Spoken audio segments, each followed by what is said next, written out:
Picture yourself in a city square, neon screens flashing, each one whispering what you should want, buy, believe. You're free, they say, free to choose between 10 brands of the same life. Here's the thing, Aldous Huxley saw this coming. A world where comfort is mistaken for freedom, where you're handed a script and call it a self. Society's big lie is that this theater of masks is your stage, not your cage. Look closer and you can spot the strings. This isn't about despair, it's about waking up. By the end you'll have tools to see through the act, reclaim your attention, and choose what's real. Comfort isn't freedom, it's the velvet cage. You're scrolling on your phone, aren't you? The screen glows, ads flicker, buy this, fear that, crave this. Each swipe feels like a choice. But Huxley would lean in, eyebrow raised, and ask, whose choice? You're caught in a laboratory of persuasion where algorithms play chemist with your desires. This is society's big lie, the one Huxley dissected in Brave New World. Control sold as convenience, conditioning dressed as freedom. Let's break it down. Every ad, every trending post is a prop in a theater of masks, designed to keep you docile, distracted, consuming. Your attention isn't just pulled, it's engineered. Huxley warned of a world where propaganda doesn't shout, it seduces. Ask yourself, Socrates staffer, what desire was planted, not chosen? That new gadget you needed, did it spark from within, or was it seeded by a targeted ad? The news you're angry about, your outrage, or theirs. This isn't about guilt, it's about seeing. Huxley's lens, rooted in his perennial philosophy, cuts through the fog. Truth lies beyond the script society hands you. The lie thrives because it's comfortable. It's easier to scroll than to pause, easier to wear the mask than to question who's directing the play. Comfort isn't freedom, it's the velvet cage. Here's where it gets real. You're not a victim unless you stay asleep. Recognizing the lie is the first step to slipping the leash. This isn't about rejecting technology or society. It's about noticing how they shape you. Huxley's critique wasn't fatalistic. He believed in voluntary discipline over imposed order. But a word of caution, don't dive into this if you're in emotional freefall. If you're reeling from a crisis, ground yourself first. Talk to a friend, a therapist. This work needs a steady hand. For those ready, start small. Next time you scroll, pause. Ask, what's this selling me? That question is a crack in the mask, a glimpse of the stage's edge. Why does this matter? Because your attention is your life. Every moment you give to their script is a moment stolen from your own. Huxley saw propaganda not as chains, but as a soft, numbing soma, a drug you take willingly. The lie is that you're free while you're dosed. Spotting it isn't rebellion, it's clarity.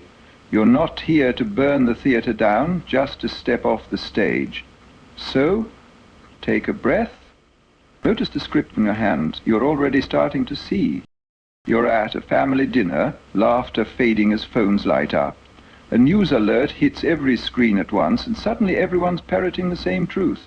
It's not a conspiracy, it's conditioning, subtle and relentless. Huxley would nod, unsurprised. He saw this in his essays, a technocracy that doesn't force you to obey, but lures you to surrender your attention. Here's the thing. Your focus is a moral act. Every glance you give shapes what you see, what you become. Society's machine adds news, trends, hijacks that focus, turning you into an actor in its theater of masks. You wear the role of consumer, voter, believer, without ever auditioning. Let's break it down. Conditioning isn't just brainwashing, it's the slow drip of distractions that erode your inner clarity. Huxley's perennial philosophy held that truth requires a quiet mind, but technocracy thrives on noise. Algorithms curate your feed to keep you hooked, not free. That alert at dinner, it's a script, nudging you to react, not reflect. The mask feels natural because it's tailored to you, your likes, your fears, But it's still a mask. Open the doors of perception or stay in the theater of masks. Try this. Make a list, 2 columns. On one side, write a choice you made today that felt free, say what to eat or watch. On the other, write what comfort it promised, that streaming binge, ease, that quick news check, certainty.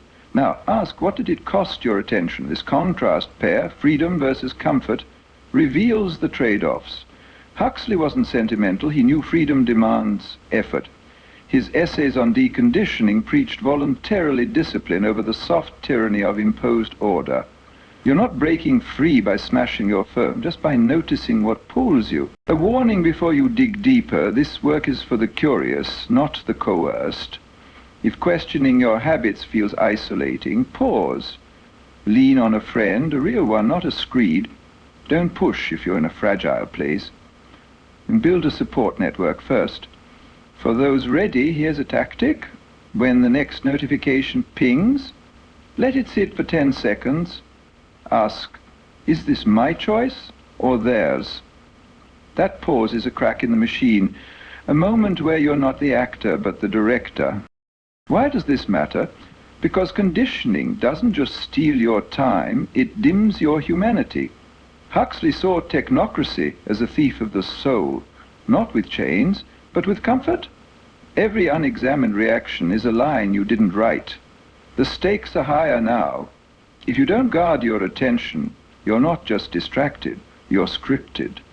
But here's the hope: seeing the mechanics is half the battle. You're not doomed. You're waking up, the theater's masks are slipping, and you're starting to see the stage for what it is. Keep looking. You're already rewriting the play. You're alone in a quiet room, phone face down, but its hunt tugs at you. The urge to check it feels automatic, like a reflex you didn't choose. Huxley would smile, not unkindly, and say, here's your moment. This is the turning point where you see the strings and choose not to pull them. Society's big lie. Comforter's freedom thrives on your unexamined habits. But awakening, as Huxley saw it through his perennial philosophy, isn't about grand revelations. It's about noticing. You're not escaping the theater of masks. You're opening the doors of perception, letting in a light that's always been there. Let's break it down.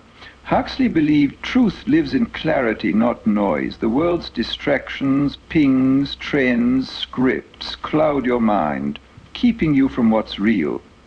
Awakening means choosing what deserves your attention, not letting algorithms decide.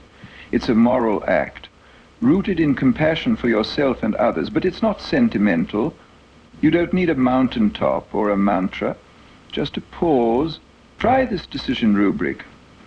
Before you act, ask 3 things. Is this my desire or someone else's? Does it grow my freedom or my comfort? Can I undo it if it's wrong? This isn't dogma, it's a filter for truth. Comfort isn't freedom, it's the velvet cage. Here's the catch. Awakening isn't a one-time flip. It's a habit, built in small, deliberate steps. That quiet room, it's your laboratory now, not theirs. You're not rejecting the world, just its script.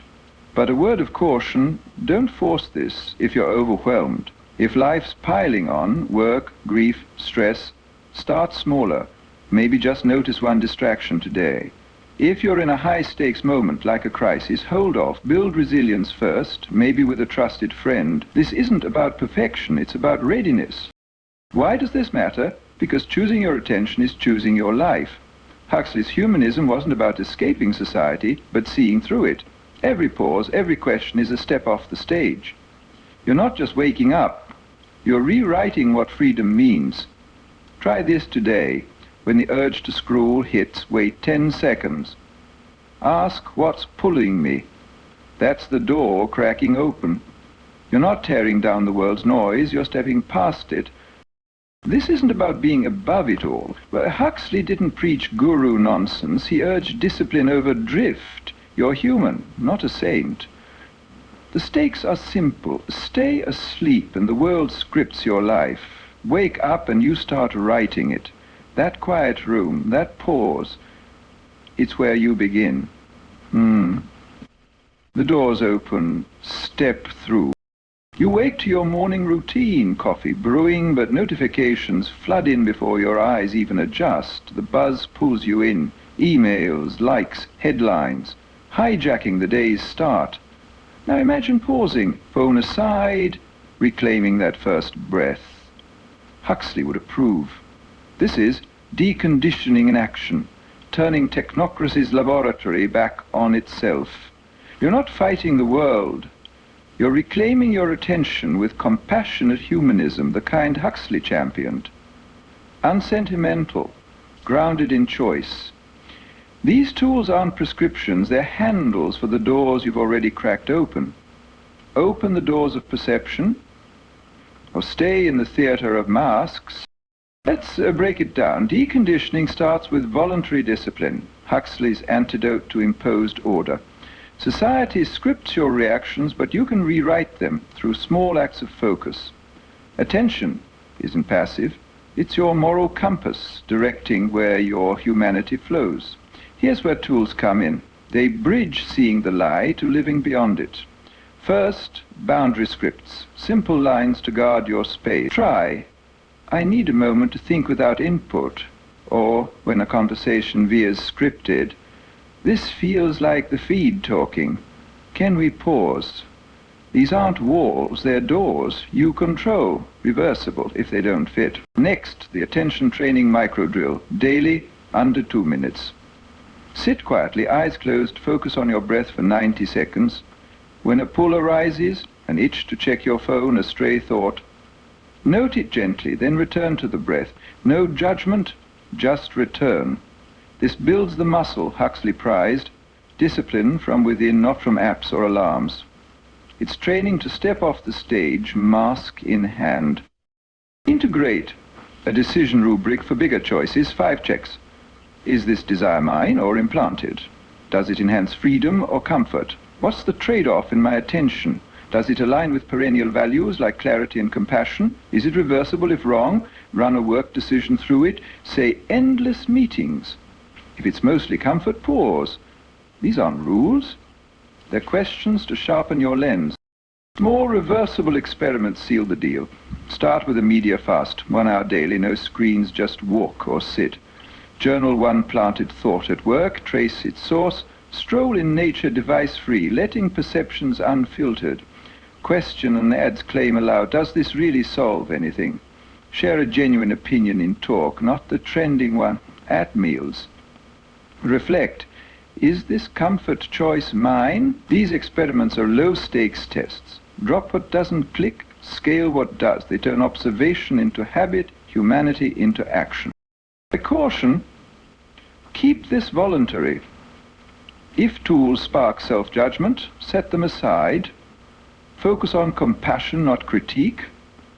You're human, not a project. Consent matters, only if you're curious and steady. If they isolate you, weave in real connections first. Huxley's humanism demands balance. No lone wolf enlightenment. Why these tools? They make awakening practical, not abstract. You're equipping yourself against the velvet cage, one pause at a time. The theater dims when you direct the light. Tools turn the script into your story. Humane, deliberate, free. Try one today. The door is yours to open wider. You're at a coffee shop, sharing your new habit of pausing before scrolling, and a friend rolls their eyes. You're overthinking it, they say, sipping their latte. Here's the thing. Questioning society's script invites pushback. Huxley knew this. His warnings about technocracy weren't exactly crowd pleasers. Deconditioning trades comfort for clarity, and not everyone's ready for that shift. You're not here to convert them, just to hold your ground. The theater of masks thrives on agreement. Setting boundaries lets you step off the stage without burning it down. Let's break it down. Objections aren't attacks. They're signs you're rattling the script. Friends, family, or co-workers might call your pauses weird or antisocial. The trade-off, clarity sharpens your choices but can spark friction. Huxley's humanism wasn't about isolating yourself, it was about staying compassionate while staying true. Use dialogue scripts to navigate this. Try, let's discuss facts, not feeds. Or gently, I'm choosing silence for a bit. If groupthink creeps in, say, what if we question the source together? These lines aren't walls, they're doors, keeping you engaged but unscripted. They're reversible. If they don't land, try listening instead. Here's the caution. Boundaries need a support network. If you're in a hostile space, say a workplace, where questioning gets you sidelined, pause this work, prioritize safety, lean on allies first. Consent is key. Only set boundaries where you're steady, not if you're stretched thin. If pushback feels personal, don't double down. Reflect. Huxley's lens was compassionate, not combative. Comfort isn't freedom, it's the velvet cage. And why does this matter? Boundaries protect your awakening without cutting you off. You're not rejecting people, just the script they're reading from. Each no to a distraction is a yes to your own voice. Try one script this week. Maybe when a debate feels like a rerun of the news.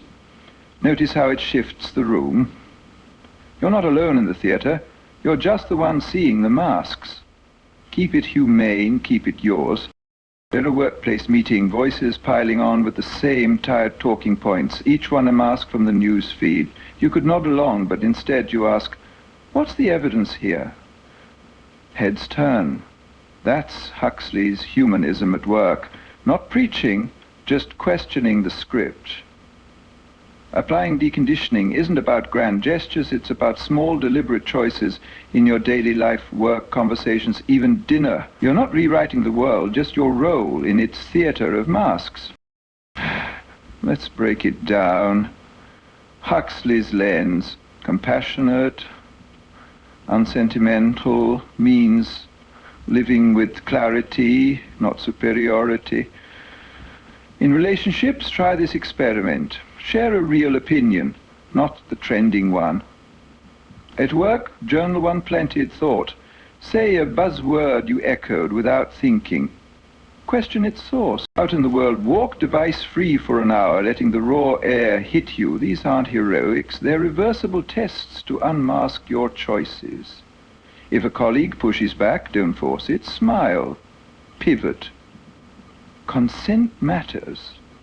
Only share insights where they're welcomed. If a dynamic feels fragile, like a tense family chat, hold off.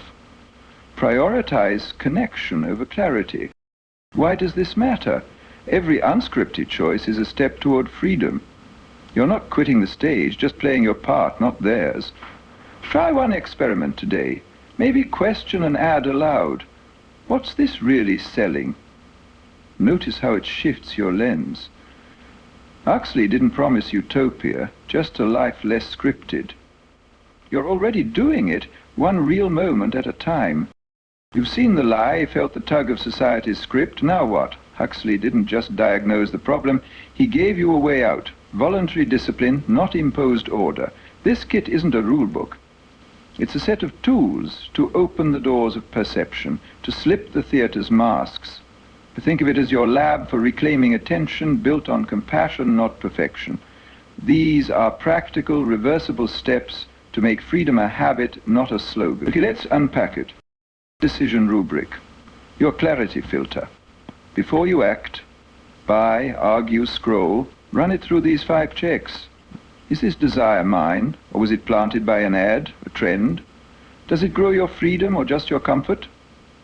What's the trade-off in attention? Minutes lost, focus blurred? Does it align with perennial values like truth or kindness? If it goes wrong, can you undo it? A picture using this at work. A new project lands, hyped, is urgent. Run the rubric. If it's mostly comfort, say pleasing the boss, overdoing what's right, pause. This isn't dogma, it's a lens to see clearly. Boundary scripts. Guarding your space. When the world's noise creeps in, these lines keep you grounded. Try, I need a moment to think without input. When notifications swarm. In a heated debate, say, let's discuss facts, not feeds. If a conversation feels like a script, pause with, this feels rehearsed. Can we reset? Or quietly, I'm choosing silence now. Want to invite others in? Ask, what if we question the source together? These aren't walls. They're doors you open or close, reversible if they misfire. Use them with care, not combat. Attention training microdrill daily under 2 minutes. Sit somewhere quiet, eyes closed for 90 seconds. Focus on your breath, slow in, slow out. When a thought pulls, an urge to check your phone or worry, note it gently, like spotting a prop on stage, then return to the breath. No judgment, no fight. This builds what Huxley called voluntary discipline, your attention, your choice. Do it daily, maybe before coffee. It's not meditation, it's a muscle for freedom. Small reversible experiments testing the waters. Try these to unmask the script in daily life. Go device-free for an hour. Walk, sit, notice the world unfiltered. Journal one planted thought at work. Say a buzzword you echoed. Where did it come from? Stroll in nature, no phone, letting raw sights hit you. Question and add aloud. What's this really selling? Share real opinion in a chat, not the trending take, the dinner. Ask, is this comfort choice mine? These aren't grand rebellions, just tests. Keep what works, ditch what doesn't. Open the doors of perception, or stay in the theater of masks. A warning, this kit is voluntary. If it sparks self-criticism or isolates you, stop. Lean on a friend, reconnect. Don't push if you're in crisis. Build stability first. Consent is everything. These tools are for the curious, not the coerced. Why do they matter? Because every choice you reclaim is a step off the stage. Huxley's humanism means living deliberately, not perfectly. Start with one tool today, a script, a pause, a question. You're not breaking the world, just its hold on you.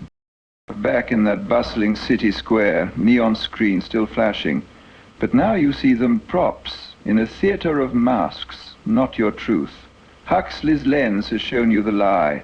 Comfort isn't freedom, it's the velvet cage. You've learned to pause, to question, to choose your attention like a moral act. This isn't about escaping the world, but seeing through its scripts. Rooted in perennial clarity and compassionate humanism, you've got tools now, rubrics, scripts, a breath to anchor you. They're not dogma, they're steps to live deliberately, not drift. The stakes, your life unscripted. No guru nonsense, just a daily choice. Open the doors of perception or wear the mask. You're already choosing. Keep going, not for perfection, but for what's real. Let each pause, each question, be a quiet rebellion, a nod to the truth Huxley saw. Freedom begins when you see the stage for what it is. You're not alone. Step lightly, but step true.